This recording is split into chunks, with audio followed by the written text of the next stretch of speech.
Hey everyone, Scott here to discuss The Majestic, starring Jim Carrey, Bob Balaban, Brent Briscoe, Jeffrey DeMunn, Amanda Detmer, Alan Garfield, Helen Holbrook, Laurie Holden, Martin Landau, and Ron Rifkin, directed by Frank Darabont. Now, this is the first of the Frank Darabont series I went to go see in theaters, and I saw it at around Christmas time, and what did I think of it? I don't really remember because I remember it being very long for one thing. And the other thing is, I remember being kind of bored with it, in my opinion. But let's see if it remains true. Let's get into this plot, or this movie, I'll say. In 1951, Peter Appleton, played by Jim Carrey, is a blacklisted Hollywood writer who works on B movies, and Carrey doesn't quite pull off dramatic yet, but he will in Eternal Sunshine of the Spotless Mind, which makes me want to watch that film more than this film. And I was kind of dreading going back to this film because of how slow it is, as he's out with his girlfriend Sandra Sinclair, played by Amanda Detmer, at their first movie he wrote and she starred in, and the shots are terribly dreadful. Peter is facing a lawsuit by the FBI that'll put an end to his career, as he's fired from writing scripts and drinks out of depression as Sandra dumped Peter off screen. And Jim Carrey isn't great in this role, and I wish I could like or relate with this character more than I can when he talks with the monkey that he has, I couldn't help but notice his head was nodding up. It was nodding as they drive away from Hollywood, and he almost kills an animal, but he gets in an accident in his car and doesn't remember a thing the next day, which is an interesting choice, but that felt rather bizarre to me. That monkey also looks really bizarre. Peter wakes up the next day as he's encountered by Stan Keller and his dog Teddy, and he takes Peter into the town, starting with the diner, where he meets Harry Trimble, played by Martin Landau, who gets a doctor named Doc Stanton, who to help out with his wound, and Harry realizes he's led to believe it's his long-lost son, Luke, who was killed in the war 9 years ago. Harry visits Luke, and I guess we'll call him for that for now, because that's what the movie's calling him for about most of the film, which is strange. Harry brings Luke, I'll just call him for now, home to an old movie theater called the Majestic, which is an old school movie theater, which makes sense because it was made in the 1930s, maybe 1940s, and this movie takes place in 1951. And Luke is exhausted and sleeps in the movie moves pretty slowly, as it's a long movie at 2.5 hours, and I'm not really caring about these characters as much as the last two movies of Mr. Darabont's. And this is very slowly paced, as it is a big disappointment from Frank Darabont himself.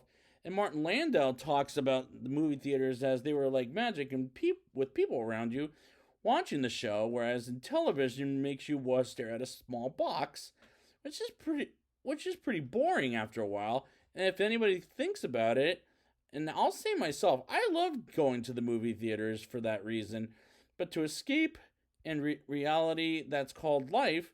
And I really do love that line by Martin Landau, as it feels very inspiring. But other than that line, the rest of the dialogue is pretty flat. Luke meets Mayor Ernie Cole, played by Jeffrey DeMunn, and the town throws a welcome back party at the diner. And the one who's most surprised Luke is alive is Adele Stanton, played by Laurie Holden, who honestly isn't the greatest actress, and her character is poorly written, like the next movie from Mr. Darabont, as well as aka The Mist, which I'll be getting to the next time, and as well as Silent Hill, which I'll be coming up with after this show.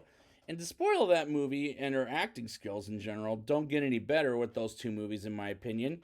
Even in the 2005 Fantastic Four movie, she was pretty bad in. I also do like the scene at the lighthouse on the sunset, as maybe the only shot that's pretty good in the movie. But when Adele gets the hiccups, that totally ruined the shot for me.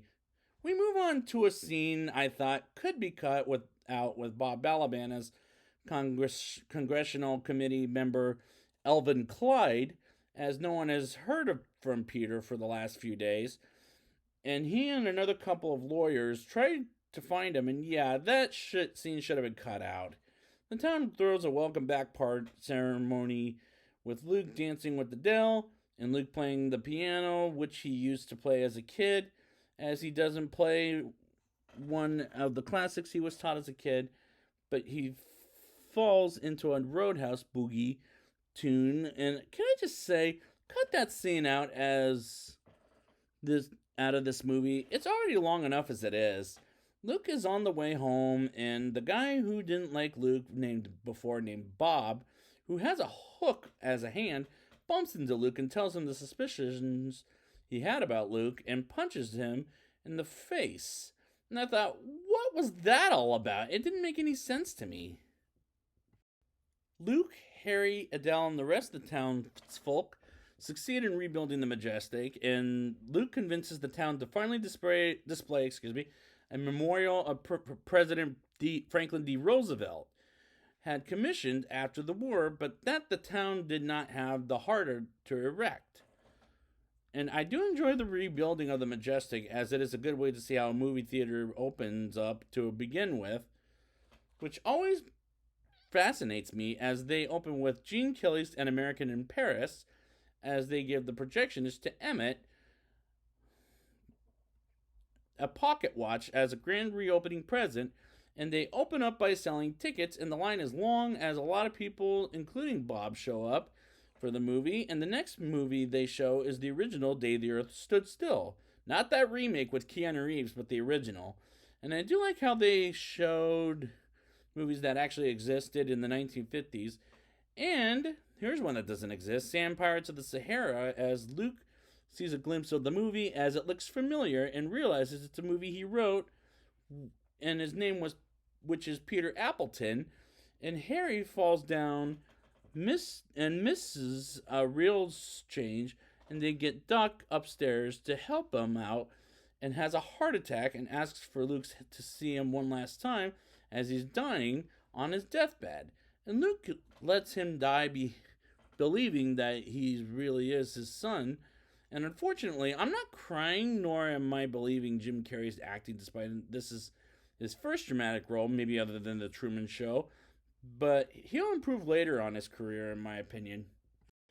Immediately after the funeral, Luke, turning into Peter, tells Adele that he is not Luke, as this whole town discovers the truth when federal agents Ellerby and Saunders confront him publicly after two boys discover his car washed up on the beach. And Sharon Cecil Coleman asks for his help, if he can help the federal agents with something. The agents present Peter with a summons to appear before Congress, and I'm not caring because I don't care because I just don't really care, and that's a real problem. That night at the Majestic, nobody shows up for the movie. Peter's agent advises him to admit and then denounce his past associations with the Communist Party, and presents him with the list of named communists that he could read before the court to clear his name. Initially, Peter reluctantly agrees to this plan, but an argument with Adele and a letter he finds that was written as sort of a goodbye letter from the real Luke, voiced by Matt Damon, trying to explain to Adele that he knows he is dying for a real cause, inspire Peter to instead confront the committee. And the argument with Adele took way too long. And another problem, how does Jim Carrey look like Matt Damon? They look nothing alike. They act nothing alike as the character of Luke. At the hearing headed up by Congressman Doyle, played by Hal Holbrook, which is televised with the citizens of Lawson, which was where the whole town was that Jim Carrey was at, also watching, Peter makes an impassioned speech about American ideals, which wins the crowd over. Fearing the political backlash, the lawmakers let him go free, and again the scene took too long. Cut some of this out. Peter then finds out it was in fact the girl that he went to college, meaning with years before named him to committee. It is revealed that she had since become a producer of Studio One, which is an odd reveal, and I personally don't get it. Peter then returns to Lawson, fearing an unwelcome reception. To Peter's surprise, he receives a hero's welcome from the town's citizens, and who have come to respect Peter as an individual. In an epilogue, Peter settles in Lawson, marries Adele, and they have a son, and the climax is rather strange. I didn't get he was welcomed back to the town. I just don't care. Now it's time for the rating. I'll give this movie a 4.1 out of 10. This movie is slowly paced and it is too long at 2.5 hours. There's some scenes that needed to be cut out of this movie. I don't like or care for the characters, and there were times I got confused who to call Jim Carrey's character for half the film. And there were times when they made questionable choices and it got unbelievable. But just to preview my thoughts, the next movie under Frank Darabont is probably the worst, but this is one was shot better than Next Time, in my opinion. So I'd like to thank you guys for joining me, and next time I will be back with The Mist. And until next time, I don't remember who I am.